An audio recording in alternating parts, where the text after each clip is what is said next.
हिंद, आप सभी का स्वागत है हमारे YouTube चैनल लक्ष्य तक पर। सीटेट की जितने भी लोग तैयारी कर रहे हैं उनके लिए हम रेगुलर क्लासेस लेकर आ रहे हैं। चलिए, आज का हमारा सब्जेक्ट होगा सामाजिक विज्ञान। आपको पता होगा कि सामाजिक विज्ञान, जिसे हम एसएसटी शॉर्टकट में कहते हैं, इसमें 60 प्रश्न पूछे जाते हैं आपके पेपर में। 60 प्रश्न पूछे जाते हैं जो पेपर 2 में होता है, उनके लिए इंपॉर्टेंट है ये क्लास। ठीक है, ये पेपर 2 स्पेशल क्लास है।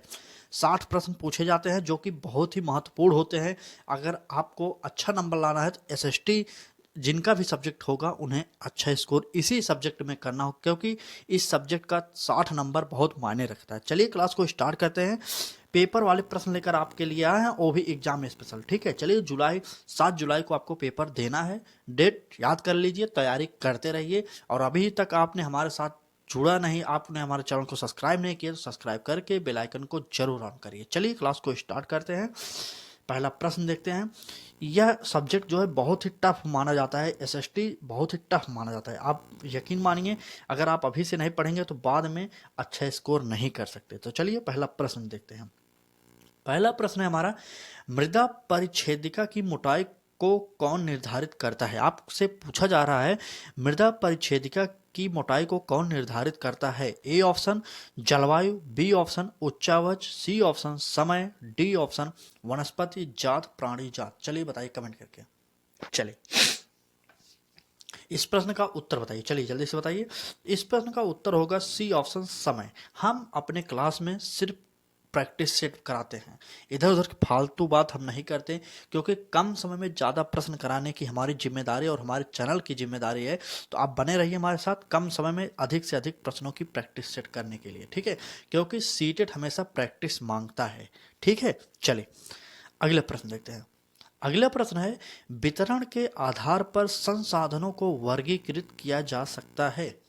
ए ऑप्शन सर्वव्यापक संसाधन और स्थानिक संसाधन, बी ऑप्शन वास्तविक संसाधन और संभाव्य संसाधन, सी ऑप्शन नवीकरणीय संसाधन और अनवीकरणीय संसाधन, और डी ऑप्शन जैव संसाधन और अजैव संसाधन। चलिए कमेंट करके उत्तर बताइए। चले, वितरण के आधार पर संसाधनों को वर्गीकृत किया जा सकता है, किस प्रकार से किया जा सकता है? चलिए कमेंट करिए। तो इस प्रकार से हमारा ए ऑप्शन सही हो जाएगा। ए ऑप्शन सर्वव्यापक संसाधन और स्थानिक संसाधन, ए ऑप्शन सही हो जाएगा। चलिए अगला प्रश्न देखते हैं। अगला प्रश्न देखते हैं। अगला प्रश्न है हमारा, विविध समाज के संदर्भ में निम्नलिखित कथनों में से कौन सा सही है? आपसे पूछा जा रहा है विविध।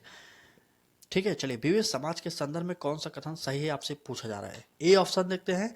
ए ऑप्शन है जिसमें भाषा, संस्कृति और धर्म में विभिन्नताएं और समानताएं पाई जाती हों। बी ऑप्शन वह समाज जिसमें भाषा, धर्म और संस्कृति में विभिन्नताएं और समानताएं पाई जाती हो। सी ऑप्शन जिसमें संस्कृति और सत्ता में विभिन्नताएं मिलती हो। और डी ऑप्शन जिसमें भाषा, धर्म और संस्कृति में समानताएं होती हों। चलिए कमेंट करके उत्तर बताइए। चलिए कमेंट करिए, जल्दी से उत्तर बताइए। चलिए, यह ऑप्शन जो है काफी टफ है, अगर आप एक बार दो बार पढ़ लेंगे तो आपको सरल लगने लगेगा। चलिए इस प्रश्न का हमारा उत्तर ए सही हो जाएगा, जिसमें भाषा, संस्कृति और धर्म में विभिन्नताएं और समानताएं पाई जाती हों, वही विविध समाज की विभिन्नताएं होती हैं। चलिए अगला प्रश्न देखते हैं। अभी तक आपने हमारे क्लास को शेयर नहीं किया तो आपसे बस यही निवेदन करेंगे कि आप क्लास को शेयर कर दीजिए। अगर चैनल पर नए हो, अभी तक सब्सक्राइब नहीं किए तो सब्सक्राइब करके बेल आइकन को ऑन कर लीजिए, जिससे आपको नोटिफिकेशन मिलता रहे। रेगुलर दोपहर 1 बजे में हमारी क्लासेस सीटेट के लिए स्पेशल क्लासेज उपलब्ध कराई जा रही है।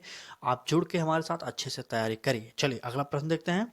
कम समय में ज़्यादा प्रश्नों की प्रैक्टिस सेट भी कराई जाती है हमारे चैनल पर। ठीक है, चलिए अगला प्रश्न है, निम्नलिखित कथनों में से कौन सा लिंग रूढ़िबद्ध धारणा को चुनौती देता है? आपसे कहा जा रहा है निम्नलिखित कथनों में से कौन सा लिंग रूढ़िबद्ध धारणा को चुनौती देता है। चले ए ऑप्शन देखते हैं। ए ऑप्शन महिलाएं पालन पोषण करने वाली होती हैं। बी ऑप्शन महिलाएं बहुत भावुक होती हैं। सी ऑप्शन महिलाएं फैशन परस्त होती हैं। और डी ऑप्शन महिलाएं जिम्मेदार वाहन चालक होती हैं। चलिए कमेंट करके उत्तर बताइए। अगर आप यह समझ रहे हैं कि ऐसे प्रश्न सीटेड नहीं पूछता तो यह आपकी गलत फहमी है। यह जो प्रश्न है प्रीवियस ईयर का यह प्रश्न है, यह स्पेशली प्रश्न जो है PYQ है। ठीक है, चलिए PYQ ये प्रश्न आप लिख सकते हैं, PYQ। ठीक, चलिए ये प्रीवियस ईयर का प्रश्न है, आपको याद करना पड़ेगा। अगर आप समझ रहे हैं कि ऐसे प्रश्न नहीं पूछा जाएगा तो आप देख लीजिए, सीटेट जो जुलाई 2019 में पेपर हुआ था, यह प्रश्न सेम टू सेम यही छपा था प्रश्न में। आपको हर प्रश्न पढ़ना पड़ेगा। ये मत समझिए कि एसएसटी में सिर्फ वही प्रश्न आएंगे जो एसएसटी से संबंधित, तो थोड़ा इधर उधर की प्रश्नों को भी पूछता है, जेंडर संबंधित प्रश्न पूछता है, ठीक है। इसलिए मैं कहता हूँ मेरे हिसाब से चलेंगे तो आपको ज़्यादा से ज़्यादा सीडीपी पढ़ना चाहिए, क्योंकि सीडीपी अगर आप अच्छे से तैयार कर लिए, 30 प्रश्नों की तैयारी अच्छे से कर लिए, तो आपको हर सब्जेक्ट में उससे मदद मिल जाएगी, ठीक है। चले, इस प्रश्न का जो उत्तर होगा वह होगा डी ऑप्शन, महिलाएं जिम्मेदार वाहन चालक होती हैं, ठीक है। यह लिंग रूढ़िबद्ध धारणा को चुनौती देता है, ठीक है। चलिए अगला प्रश्न देखते हैं। अगला प्रश्न है इंपॉर्टेंट प्रश्न है, चलिए देखिए। यह प्रश्न में नारी मताधिकार आंदोलनकारियों की निम्नलिखित में से कौन सी मुख्य मांग है। आपसे कहा जा रहा है नारी मताधिकार आंदोलनकारियों की निम्नलिखित में से कौन सी मुख्य मांग है। ए ऑप्शन देखते हैं। ए ऑप्शन है श्रम वर्ग के लिए वयस्क मताधिकार, बी ऑप्शन है महिलाओं के लिए मताधिकार, सी ऑप्शन है महिलाओं के लिए नौकरशाही भूमिका का अधिकार, और डी ऑप्शन है धनी महिलाओं के लिए वयस्क मताधिकार। चलिए कमेंट करके उत्तर बताइए। चलिए कमेंट करिए, जल्दी से उत्तर बताइए।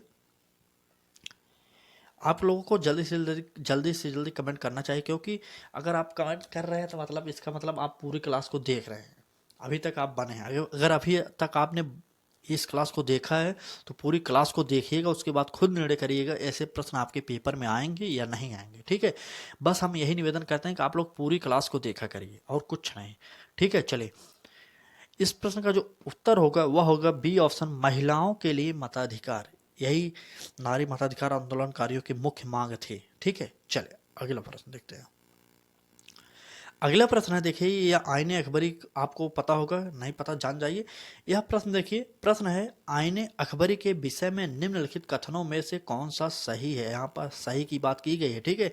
ऐसे प्रश्नों को ध्यान से पढ़ना चाहिए, क्योंकि जहाँ पर सही है लिखा है वहाँ पर कभी कभी लिख देता सही नहीं है, नहीं लगा देगा, आप भ्रमित हो जाएंगे, ठीक है। चलिए देखते हैं, ए ऑप्शन देखते हैं। यह अकबर के प्रशासन के विविध पहलुओं के विषय में संपन्न सांख्यिकी के वितरण प्रस्तुत करती है। बी ऑप्शन, यह अकबरनामा शीर्षक के अंतर्गत अकबर के शासन के इतिहास के 3 भागों में से पहला भाग है। और सी ऑप्शन, इसमें अकबर के पूर्वजों और अकबर के शासन की घटनाओं का विवरण दिया जा गया है। और डी ऑप्शन, इनमें से कोई नहीं। चलिए कमेंट करके उत्तर बताइए। चले, आईने अकबरी के विषय में आपसे पूछा जा रहा है। आईने अकबरी विषय में आपको पता होगा कि यह अकबर के प्रशासन के विविध पहलुओं के विषय में संपन्न सांख्यिकी के वितरण प्रस्तुत करती है। यह हमारा ए ऑप्शन सही हो जाएगा, ए ऑप्शन सही हो जाएगा, ठीक है। चले अगला प्रश्न। थोड़ा स्पीड में इसलिए क्लास को करा रहे हैं ताकि कम समय में अधिक से अधिक प्रश्नों को प्रैक्टिस सेट हम कर सके, ठीक है। चलिए अगला प्रश्न देखते हैं। प्रश्न है निम्नलिखित में से किसने अपनी कृतियों को भी शामिल करते हुए बाबा गुरु नानक की रचनाओं को गुरुमुखी में संकलित किया है। आपसे पूछा जा रहा है निम्नलिखित में से किसने अपनी कृतियों को भी शामिल करते हुए गुरु नानक की रचनाओं को गुरुमुखी में संकलित किया। A option Guru Tegh Bahadur, B option Guru Govind Singh, C option Guru Angad, और डी ऑप्शन गुरु अर्जुन। चलिए कमेंट करके उत्तर बताइए। चलिए जल्दी से कमेंट करिए, जल्दी से, चलिए जल्दी से कमेंट करिए। तो वो थे गुरु अंगद, हमारा सी ऑप्शन सही हो जाएगा, गुरु अंगद, ठीक है। गुरु अंगद सी ऑप्शन सही हो जाएगा। गुरु अंगद ने ही बाबा गुरु नानक की रचनाओं को शामिल करते हुए गुरुमुखी में संकलित किया था। आपको पता होना चाहिए, गुरु अंगद, सी ऑप्शन सही हो जाएगा। चलिए अगला प्रश्न देखते हैं। ये सभी प्रश्न सीटेड में आ सकते हैं। यह प्रश्न पेपर में आने की प्रबल संभावना है। अगर आपको कोई भी चैनल ये कहता है कि यही प्रश्न सेम टू सेम छप जाएगा पेपर में, तो उस चैनल से तुरंत आप हट जाइए, क्योंकि सीटेड वैसे प्रश्न पूछता है।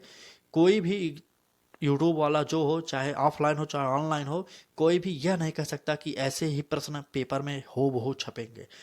पैटर्न हो सकता है फॉलो हो, लेकिन प्रश्न सेम टू सेम छप जाए यह कभी नहीं होता है।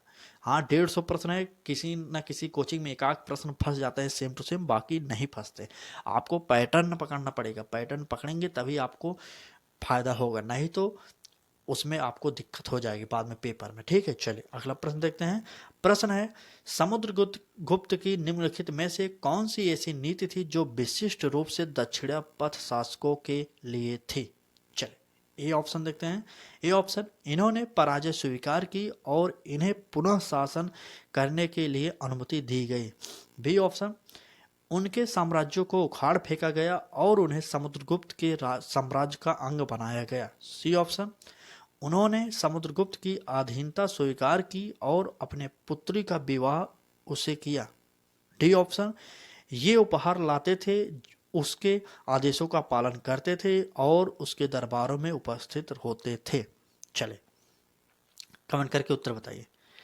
पेपर में ये प्रश्न अगर आ जाएंगे ना तो यकीन मानिए इतने टफ हो जाएंगे आप उत्तर नहीं दे पाएंगे। हम अभी से कह रहे हैं, अगर आप अच्छे से तैयारी नहीं करेंगे तो ऐसे प्रश्नों को उत्तर आपको देना बहुत ही कठिन हो जाए काम होगा। ठीक है, तो इसलिए तैयारी अभी से कर लीजिए, अभी भी समय है आपके पास। चलिए इस प्रश्न का जो उत्तर होगा, उन्होंने पराजय स्वीकार की और इन्हें पुनः शासन करने के लिए अनुमति दी गई। ये ऑप्शन सही हो जाएगा, ये ऑप्शन सही हो जाएगा। ठीक है, चलिए अगला प्रश्न देखते हैं। यह प्रश्न है, सूफी संत के मकबरे को जाना जाता है, किस नाम से जाना जाता है? चलिए ए ऑप्शन देखते हैं, दरगाह, बी ऑप्शन खानकाह, सी ऑप्शन ईदगाह और डी ऑप्शन इनमें से कोई नहीं। तो चलिए कमेंट करके उत्तर बताइए। चलिए कमेंट करके उत्तर बताइए। सूफी संत के मकबरे को जाना जाता है, किस नाम से जाना जाता है? तो दरगाह जाना जाता है। ए ऑप्शन सही हो जाएगा, दरगाह। अगला प्रश्न देखते हैं। अभी तक आपने हमारे चैनल को सब्सक्राइब नहीं किया, निवेदन यही करेंगे सब्सक्राइब करके बेल आइकन को ऑन कर लीजिए, जिससे आपको नोटिफिकेशन मिलता रहे। तो चलिए अगला प्रश्न देखते हैं। अगला प्रश्न है, विशिष्टाद्वैत का सिद्धांत 11वीं शताब्दी में प्रस्तावित किया गया, किसके द्वारा किया गया? ए ऑप्शन सखुबाई द्वारा, बी ऑप्शन रामानुज द्वारा, सी ऑप्शन एकनाथ द्वारा और डी ऑप्शन इनमें से कोई नहीं। चलिए उत्तर बताइए। चलिए उत्तर बताइए, जल्दी से उत्तर बताइए। विशिष्ट द्वैत का सिद्धांत 11वीं शताब्दी में प्रस्तावित किया गया, किसके द्वारा किया गया था? क्या ए ऑप्शन, बी ऑप्शन क्या सही होगा? चलिए इस प्रश्न का जो उत्तर होगा वह होगा बी ऑप्शन रामानुज द्वारा, रामानुज द्वारा। ठीक है, बी ऑप्शन सही हो जाएगा। चलिए बी ऑप्शन सही हो जाएगा। यह क्लास कैसी लगी? क्लास अच्छी लगी हो तो लाइक कर दीजिए। अगर चैनल पर नए हो, अभी तक सब्सक्राइब नहीं किए, सब्सक्राइब करके बेल आइकन को ऑन कर लीजिए। सीटेट की निःशुल्क तैयारी कराई जा रही है, रोजाना दोपहर 1 बजे में आपके लिए इंपॉर्टेंट क्लासेज उपलब्ध कराए जा रहे हैं। क्लास अच्छी लगी हो तो लाइक कर दीजिए, अपने मित्रों तक शेयर जरूर करिएगा। आज की क्लास में बस इतना ही, कल फिर मिलेंगे एक नए सब्जेक्ट के साथ। हर सब्जेक्ट तैयारी करा रहे हैं, आपको पता होगा सभी सब्जेक्टों की तैयारी फ्री में करा रहे हैं। तो जुड़िए हमारे साथ अच्छे से तैयारी करने के लिए। चलिए आज की क्लास में बस इतना ही।